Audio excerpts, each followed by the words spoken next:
तो फाइनली आज के दिन Thor love and thunder release हो गई है और अब तक हमने इस मूवी से जितना एक्सपेक्ट किया था ये उससे भी कई ज्यादा अच्छी मूवी निकली। और इस मूवी को जिस कैरेक्टर ने सबसे खास बनाया है वो है इस मूवी का मेन विलन यानी कि गॉर द गॉड बुचर। क्योंकि थॉर का एक पावरफुल विलन अकेले ही थॉर, माइटी थॉर और वेलकरी जैसे तीन पावरफुल सुपर हीरोज पर भारी पड़ गया था। तो इसीलिए बिना टाइम गवाए Thor love and thunder movie के एक्सप्लेनेशन को स्टार्ट करते हैं और इस मूवी की स्टोरी और उसकी एंडिंग को जानते हैं। तो वीडियो बहुत ही कमाल की होने वाली है, इसीलिए इसे पूरा एंड तक जरूर देखें। और अगर आप हमारे चैनल पर नए हैं तो सब्सक्राइब के लाल बटन के साथ साथ बेल आइकन को भी दबा लें ताकि इस चैनल की सारी लेटेस्ट वीडियोस आप सबसे पहले देख सकें। वैसे अब गॉर द गॉड बुचर के बाद अगर आप थॉर के उन विलन्स के बारे में जानना चाहते हैं जो कि अब हमें गौर के बाद देखने वाले हैं तो हमने इस टॉपिक पर एक कमाल की तो इस मूवी की शुरुआत होती है गौर के प्लेनेट से, जहाँ पर हम गौर और उसकी बेटी को देखते हैं। यहीं पर हमें पता लगता है कि गौर के प्लेनेट के सारे लोग भूख और प्यास से मर चुके हैं और अब सिर्फ गौर की बेटी बची है जो कि गौर की आंखों के सामने ही, लेकिन अब वो भी भूख से अपनी जान दे देती है। लेकिन गौर अब भी गॉड से प्रार्थना कर रहा होता है और उनसे दुआ मांग रहा होता है कि वो ये सब ठीक कर दें। पर तभी गौर को एक जंगल से कुछ आवाजें आती है, जिसके बाद जब गौर आवाज का पीछा करते हुए वहाँ तक जाता है तब वहाँ पर उसे गोल्डन कलर का फ्लावर गॉड दिखता है। लेकिन इस गोल्डन गॉड के सामने ही गौर को एक ब्लैक गॉड भी दिखता है जिसके पास ही रखी होती है नेक्रोसॉर्ड। इसके बाद ही गौर जैसी गोल्डन गॉड को देखता है तब वो उसके सामने अपना सिर झुकाता है और उससे प्रार्थना करने लगता है। जिसके बाद वो गोल्डन गॉड गौर को बताता है कि मैं बहुत शक्तिशाली हूँ और मैंने इस ब्लैक गॉड को मारा है जो ब्लैक गॉड इस ऑल ब्लैक नेक्रोसॉर्ड का विल्डर था। इसके बाद वो गोल्डन गॉड नेक्रोसॉर्ड के बारे में बोलते हुए कहता है कि ये नेक्रोसॉर्ड दुनिया में तब से एग्जिस्ट करती है जब से इस ब्रह्मांड का क्रिएशन भी नहीं हुआ था और ये समय समय पर अपने यूजर को चुनती आई है। लेकिन ये सॉर्ड एक श्रापित सॉर्ड है जो कि जिसके हाथों में भी जाती है उसे भी श्रापित कर देती है। इसके बाद गौर उस गोल्डन गॉड की पूजा करने लगता है और उसकी प्रार्थना करते हुए उससे कहता है, हे गॉड हमें आपकी जरूरत है, हमारे प्लेनेट के सारे लोग मारे गए हैं, इसीलिए अब आप ही हमारी मदद कर सकते हैं। लेकिन वो गोल्डन गॉड गौर से कहता है कि तुम लोगों की जान की कोई कीमत नहीं है, तुम्हारे मरने से हमें कोई फर्क नहीं पड़ेगा। और ये कहकर वो गौर का मजाक उड़ाने लगता है। गौर अपने गॉड के मुंह से ये बातें सुनकर बहुत शौक हो जाता है। जिसके बाद गौर उससे कहता है कि तुम गॉड्स पूजा के लायक नहीं हो और तुम्हें तो गॉड कहलाने का भी हक नहीं है। लेकिन ये सुनते ही गोल्डन गॉड गुस्सा हो जाता है और वो गौर को जान से मारने लगता है। पर तभी ऑल ब्लैक नेक्रोसॉर्ड जो कि जमीन पर पड़ी होती है वो हवा में उड़ते हुए गौर के हाथों में आ जाती है और गौर से कहती है कि सारे गॉड्स को मार दो क्योंकि ये गॉड्स इसी लायक है। जिसके बाद गौर नेक्रोसॉर्ड से उस गोल्डन गॉड को मार देता है और इसके बाद गौर कसम खाता है कि अब वो ब्रह्मांड के सारे गॉड्स को मार देगा। इसके बाद गौर एक एक करके यूनिवर्स के सारे गॉड्स को मारने लगता है और अलग अलग प्लैनेट्स पर जाकर उन गॉड्स को ढूंढ ढूंढ कर उनकी जान लेने लगता है। लेकिन फिर वही दूसरी तरफ हमें थॉर दिखाया जाता है जो कि एक जगह पर बैठकर मेडिटेशन कर रहा होता है। और फिर हमें गौर की आवाज आती है जो कि कुछ बच्चों को थॉर की स्टोरी सुनाता है और जैसे जैसे गौर उन बच्चों को स्टोरी सुनाता है वैसे वैसे दूसरी तरफ हमें थॉर का ट्रांसफॉर्मेशन दिखता है जो कि अब मेहनत कर करके खुद को पहले की तरफ फिट कर लेता है। इसके बाद ही हमें एक प्लेनेट दिखाया जाता है जहाँ पर कुछ मॉन्स्टर्स हमला कर देते हैं और उन्हीं मॉन्स्टर्स का सामना गार्डियंस ऑफ द गैलेक्सी कर रहे होते हैं। लेकिन जब गार्डियंस अकेले उन्हें नहीं हरा पाते तब वो वहाँ पर थॉर को बुलाते हैं। जिसके बाद थॉर वहाँ पर आते ही उन सभी मॉन्स्टर्स को अकेले ही मार देता है। लेकिन जैसे ही वो उन सभी मॉन्स्टर्स को मारकर उस प्लेनेट से जाने लगते हैं तभी पीटर क्विल को अलग अलग प्लेनेट से मैसेज आने लगते हैं और फिर उन सभी को पता लगता है कि एक ऐसा कैरेक्टर है जो कि यूनिवर्स के सारे गॉड्स को मार रहा है। और फिर जब वो लोग उन मैसेजेस को देखते हैं तो वहीं पर थॉर को अपनी दोस्त लेडी सिफ दिखती है। जिसके बाद थॉर ये फैसला करता है कि उसे गार्डियंस ऑफ द गैलेक्सी की टीम से अलग हो जाना चाहिए और उन दोनों को अलग अलग जाकर यूनिवर्स के गॉड्स की हेल्प करनी चाहिए। और फिर यहीं पर थॉर ये फैसला करता है कि वो अपनी दोस्त लेडी सिफ के पास जाएगा। जिसके बाद थॉर अपने दोस्त गॉर के साथ उस प्लेनेट पर पहुंच जाता है जहाँ पर उसे फैली करता बेहमौत की लाश दिखती है और उसी प्लेनेट पर लेडी सिफ भी होती है जो कि गॉड बुचर उसकी आर्मी से लड़ते हुए अपने एक हाथ को गवा चुकी होती है।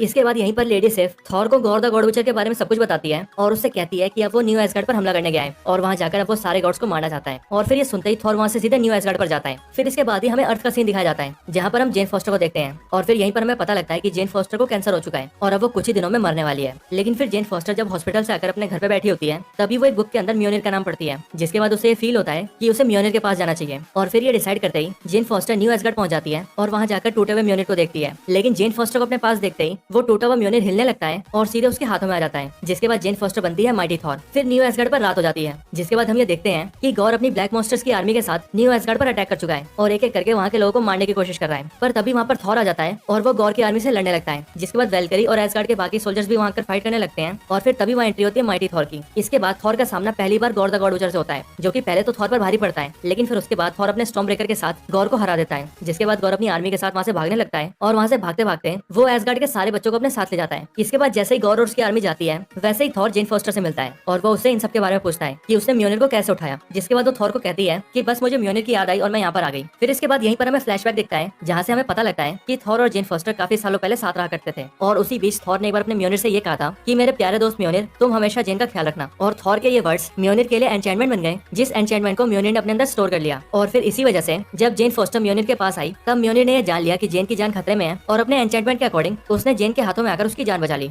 इसके बाद ही हमें फिर से प्रेजेंट दिखाया जाता है, जहाँ पर थॉर, माइटी थॉर और वेलकरी सारे एसगार्डियन से बोल रहे होते हैं कि हम अपने एसगार्ड के बच्चों को सही सलामत वापस लेकर आएंगे। और फिर थॉर, माइटी थॉर और वेलकरी तीनों मिलकर बच्चों को वापस लाने के बारे में सोचने लगते हैं। पर फिर यहीं पर हेमडाल का बेटा, जिसका नाम एक्सेल है, वो थॉर से कम्युनिकेट करता है। ठीक वैसा ही कम्युनिकेशन जैसा कि हमने थॉर रैग्नारोक के अंदर थॉर और हेमडाल को करते हुए देखा था। और एक्सेल ऐसा इसलिए कर पाता है क्योंकि उसके पास भी अपने फादर हेमडाल जैसी पावर्स होती है। इसके बाद जब एक्सेल थॉर से कम्युनिकेशन बनाता है, तब थॉर उन सारे बच्चों को देख पाता है और फिर थॉर को पता लगता है कि गौर एसगार्ड के सारे बच्चों को लेकर शैडो रियल में आ चुका है, एक ऐसी जगह जहाँ पर सिर्फ अंधेरा है। और इसीलिए गौर यहाँ पर बहुत पावरफुल है और यहाँ पर गौर ने उन सभी बच्चों को एक पिंजरे में बंद कर रखा है। थॉर को जैसे उन बच्चों के बारे में पता लगता है, वैसे ही वो कम्युनिकेशन के जरिए उन बच्चों से कहता है कि चिंता वाली कोई बात नहीं है, मैं तुम सबको बचाने आ रहा हूँ। और फिर इसके बाद ही थॉर वहाँ पर जाने की तैयारी करने लगता है। लेकिन फिर यहीं पर थॉर, माइटी थॉर और वेलकरी डिसाइड करते हैं कि वो लोग अकेले गौर को नहीं हरा सकते। इसीलिए थॉर उनसे कहता है कि हमें बाकी के सारे गॉड्स को अपने साथ लेना होगा ताकि हम एक टीम की तरह मिलकर गौर को हरा सकें। और इसीलिए बाकी गॉड्स को साथ लेने के लिए वो तीनों ही ओमनीपोटेंट सिटी जाते हैं। वैसे अगर आपने मेरी Thor, god of thunder, god of stolen वाली वीडियो देखी होगी, तब आपको ये पता होगा कि मैं कौन सी ओमनीपोटेंट सिटी की बात कर रहा हूँ। ओमनीपोटेंट सिटी एक ऐसी सिटी है जिसे आप यूनिवर्स के सारे गॉड्स का पार्लियामेंट कह सकते हैं। और मार्वल कॉमिक्स के अंदर ऐसा बताया गया है कि इस सिटी के अंदर यूनिवर्स के सारे गॉड्स की सारी इन्फॉर्मेशन है। और एमसीयू के अंदर हमें ये दिखाया गया है कि ओमनीपोटेंट सिटी के अंदर यूनिवर्स के सारे गॉड्स इकट्ठा होते हैं और इसी सिटी के अंदर रहा करते हैं। और इस सिटी को रूल करता है ज़ियुस, द गॉड ऑफ स्काई। इसके बाद थॉर, माइटी थॉर, वेलकरी और कॉर्ग चारों ही ओमनीपोटेंट सिटी आते हैं और ज़ियुस से मदद मांगते हैं और उससे कहते हैं कि हमें गॉड विचर को हराने के लिए साथ मिलना होगा। लेकिन ज़ियुस थॉर से साफ साफ कहता है कि वो गॉड से डरता है, इसीलिए वो गॉड का सामना नहीं करेगा। और बची बात उनके मरने की, तो इस जगह के बारे में सिर्फ गॉड जानते हैं, इसीलिए गॉड कभी भी यहाँ नहीं पहुंच पाएगा। और यहीं पर ज़ियुस थॉर से ये भी कहता है कि गॉड के पास नेक्रोसॉर्ड है और मैं जानता हूँ कि अगर उससे अभी भिड़ा जाए तो वो अपने नेक्रोसॉर्ड से हम सभी को मार देगा, इसीलिए हम में से कोई भी उसका सामना नहीं करेगा। पर यहीं पर ज़ियुस थॉर से ये भी कहता है कि अब थॉर को भी वहीं पर रुकना पड़ेगा क्योंकि अब वो थॉर को गॉड से लड़ने नहीं देगा। और ऐसा इसीलिए क्योंकि ओमनीपोटेंट सिटी के बारे में सिर्फ गॉड्स ही जानते हैं। और इसीलिए अगर उनमें से कोई गॉड यानी कि थॉर गॉड से फाइट करेगा तो ज़ियुस को ये डर है कि कहीं गॉड थॉर से ओमनीपोटेंट सिटी का एड्रेस निकलवा ले, क्योंकि अगर ऐसा होता है तो फिर सारे गॉड्स की जान खतरे में आ सकती है। लेकिन थॉर ज़ियुस को कायर बोलता है, जिस पर ज़ियुस गुस्सा हो जाता है और वो थॉर के ऊपर अपने थंडरबोल्ट वेपन से अटैक कर देता है। लेकिन थॉर उस वेपन को अपने हाथों से पकड़ लेता है और उससे ज़ियुस पर अटैक कर देता है, जिससे ज़ियुस का वेपन ज़ियुस के आर पार हो जाता है और ज़ियुस नीचे गिर जाता है और ऐसा लगता है कि ज़ियुस मारा जा चुका है। इसके बाद ही वेलकरी थॉर से कहती है कि हमें ज़ियुस का वेपन ले लेना चाहिए क्योंकि ज़ियुस के वेपन थंडरबोल्ट के अंदर लगभग स्टॉर्म ब्रेकर जितनी पावर्स हैं और वो भी स्टॉर्म ब्रेकर की तरह ही किसी को भी कहीं भी टेलीपोर्ट कर सकता है। इसीलिए ज़ियुस को हराने के बाद थॉर ज़ियुस के थंडरबोल्ट को ले लेता है और फिर वो चारों वहाँ से बाहर निकल जाते हैं। वहाँ से बाहर निकलने से पहले उन पर ज़ियुस की आर्मी के बहुत से वॉरियर्स हमला कर देते हैं, लेकिन वो चारों ही उनसे फाइट करके वहाँ से निकल जाते हैं। पर वहाँ पर फाइट करने के दौरान ही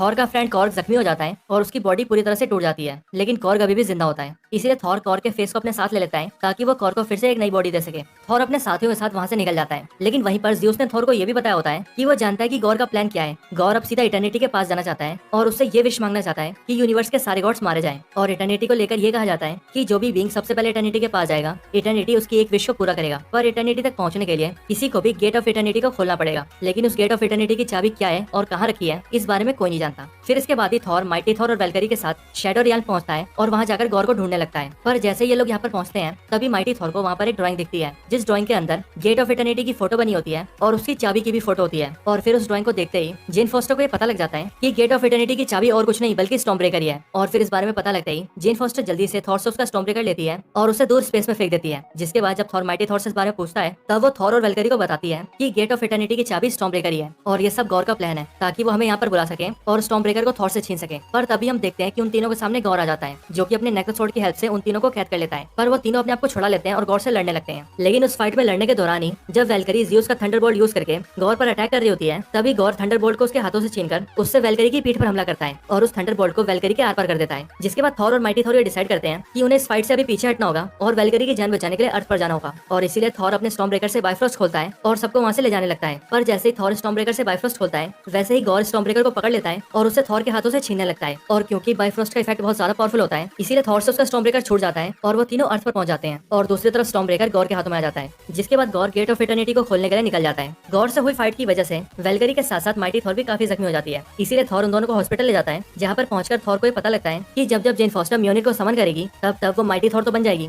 लेकिन उसका कैंसर और भी ज्यादा बढ़ता जाएगा और इवेंचुअली उसकी जान चली जाएगी। वैसे ऐसा ही कुछ हमें कॉमिक्स में भी दिखाया गया है, क्योंकि मार्वल कॉमिक्स के अंदर भी हमें यही बताया गया कि जब जब जेन फॉस्टर म्योनिर को समन करती थी, तब उसका कैंसर बढ़ता जाता था। इसके बाद इस बारे में पता लगता ही थॉर जेन फॉस्टर से कहता है कि अब वो कभी भी म्योनिर को समन नहीं करेगी, क्योंकि अब अगर जेन फॉस्टर एक और बार भी माइटी थॉर बनी तो वो शायद जिंदा नहीं रहेगी। इसके बाद थॉर वेलकरी और जेन फॉस्टर से कहता है कि तुम दोनों यही आराम करो, मैं अकेला गॉड से लड़ूंगा और सारे बच्चों को बचा कर लाऊंगा। इसके बाद वेलकरी उसे ज़ियुस का थंडरबोल्ट भी देती है ताकि उसकी हेल्प से वो गॉड से फाइट कर सके। फिर इसके बाद ही गॉड थंडरबोल्ट की हेल्प से खुद को टेलीपोर्ट कर लेता है और शैडो रियल पहुंच जाता है, जहाँ पर पहुंचते ही वो गॉड को देखता है, जो कि स्टॉर्म ब्रेकर की मदद से गेट ऑफ इटर्निटी को ओपन कर रहा था। यहाँ पर पहुंचते ही वो बच्चों को भी देखता है और फिर थॉर अपनी पावर से उन बच्चों को भी पावर दे देता है। जिसके बाद वो सारे बच्चे गॉर की शेडो आर्मी से फाइट करने लगते हैं और थॉर गॉर से फाइट करने लगता है। लेकिन गॉर थॉर पर भारी पड़ता है और उसे मारने की कोशिश करता है और लगभग अपने नेक्रो स्वॉर्ड से थॉर को मारने ही वाला होता है। लेकिन फिर तभी वहाँ पर माइटी थॉर भी आ जाती है जो कि अपने म्यूनिट से गॉर को दूर गिराती है। इसके बाद थॉर और माइटी थॉर दोनों मिलकर गॉर का सामना करते हैं और किसी तरह गॉर के नेक्रो स्वॉर्ड को तोड़ देते हैं। जिसके बाद गॉर के नेक्रो स्वॉर्ड के टूटते ही गॉर की सारी पावर्स चली जाती है। लेकिन तब तक हम देखते हैं कि गॉर गेट ऑफ इटर्निटी को खोलने में कामयाब हो गया था और उसने सक्सेसफुली उस गेट को खोल दिया था। लेकिन जेन फोस्टर के आखिरी बार थॉर बनने की वजह से